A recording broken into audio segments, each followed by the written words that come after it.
Imagine standing at a checkout counter, holding out your card, and realizing the cashier's hands are trembling so badly she can barely scan your items. You ask her why, and the answer she finally gives changes everything you thought you knew about courage, kindness, and doing what's right. Stay with me till the end. You won't believe what happened when one single dad decided not to stay silent.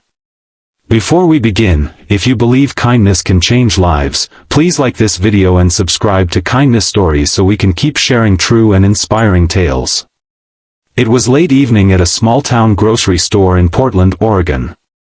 The store wasn't busy, just a handful of customers pushing carts lazily down the aisles. Daniel Carter, a 36-year-old single dad, was in line with a few groceries. His 7-year-old daughter, Emily, was beside him, holding a box of cereal like it was the most precious thing in the world. When they reached the counter, Daniel noticed the cashier. She looked about 23, maybe 24, was struggling to scan the items. Her name tag read Sophie. But what caught his attention wasn't her name, it was her hands. They were shaking.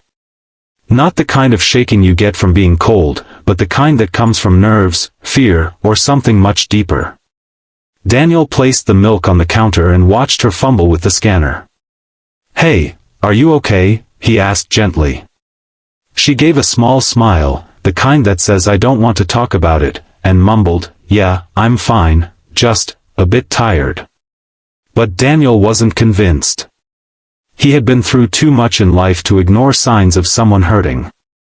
As a firefighter for nearly 10 years before he had to leave the job to take care of Emily alone, he had seen fear in people's eyes. He recognized it now. He watched her try to punch in the serial code, her fingers trembling so badly she had to backspace twice. "Are you sure?" he pressed softly. "Because it looks like something's wrong." Sophie's eyes darted briefly toward the manager's office, a glass room on the far side of the store, and then quickly away. She shook her head. "It's nothing. Just a long day." Emily, in her childlike honesty, tilted her head. "Are you cold? Daddy can get you his jacket." Sophie gave a small chuckle that didn't reach her eyes. "No, sweetie. That's very kind, but I'm fine." Daniel's gut told him she was hiding something. He wanted to push further, but he also didn't want to embarrass her in front of other customers. So he paid, thanked her, and started to walk away, yet something in him wouldn't let it go. Halfway to the exit, he turned around and saw Sophie lean against the counter for just a moment, as if trying to steady herself. Then the store manager, a stocky man in his 40s with a permanent scowl, stepped out of his office and barked something at her in a low but sharp tone. She stiffened instantly. That was the moment Daniel knew, this wasn't about tiredness. He went back to the counter, waiting until the other customer had left. "Listen," he said quietly, leaning in just enough so Emily wouldn't overhear, "I've noticed you keep looking toward your manager's office.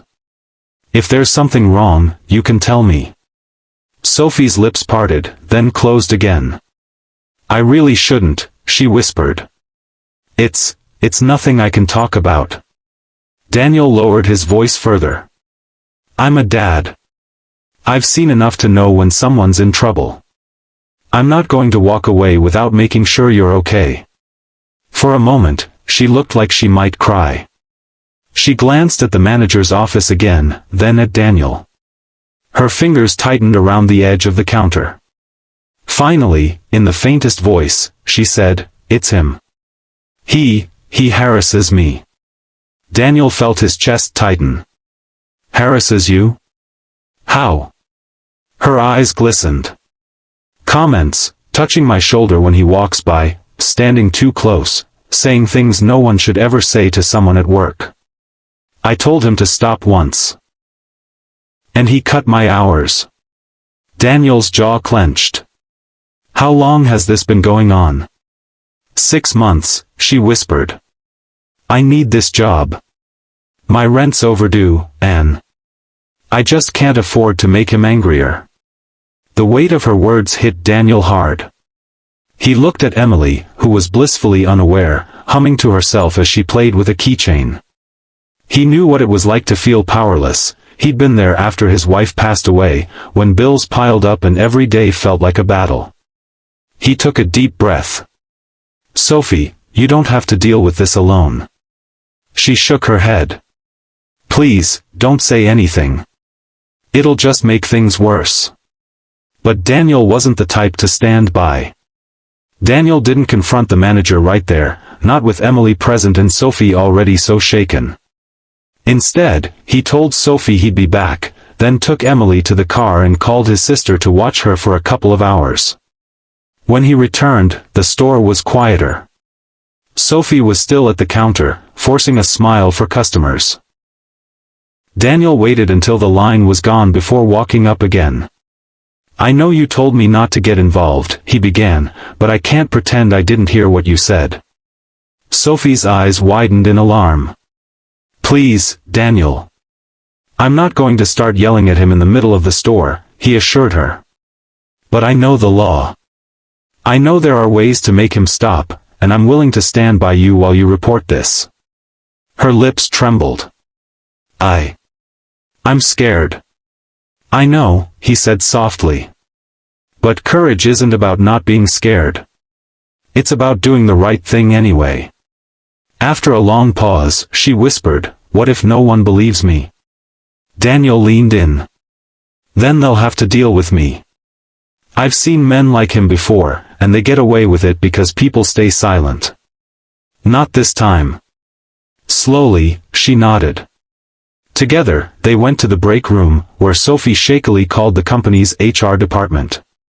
Daniel stayed beside her the entire time, his calm presence giving her strength. She described the harassment in detail, naming the manager and explaining how her hours were cut when she resisted. The HR rep promised an investigation and told her she wouldn't have to work her next shift until it was resolved. When they walked out, the manager saw them together and frowned. "What's going on here?" he demanded. Sophie's voice shook, but she stood a little taller. "What's going on is that I've reported you." The man's face went pale. You can't." "I can," she said, surprising even herself. "And I did."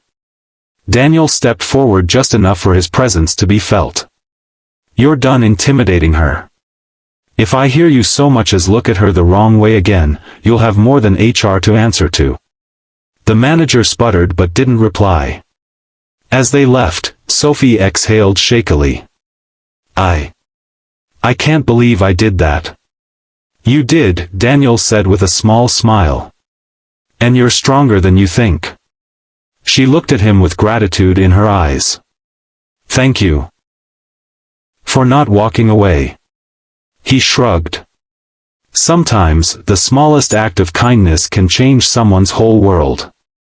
Later that week, Sophie called Daniel to say the company had suspended the manager pending a full investigation, and HR had offered her extra hours at a different location. Daniel smiled when he hung up. Emily, overhearing part of the call, asked, "Daddy, is she okay now?" "Yes, sweetheart," he said, pulling her close. "Because sometimes, you just have to stand up for someone, even if you don't know them well." If this story touched your heart, remember, kindness is more powerful than we think. Even a simple question like "Are you okay?" can change someone's life. Please like this video and subscribe to Kindness Stories so we can keep sharing these powerful moments of compassion with the world.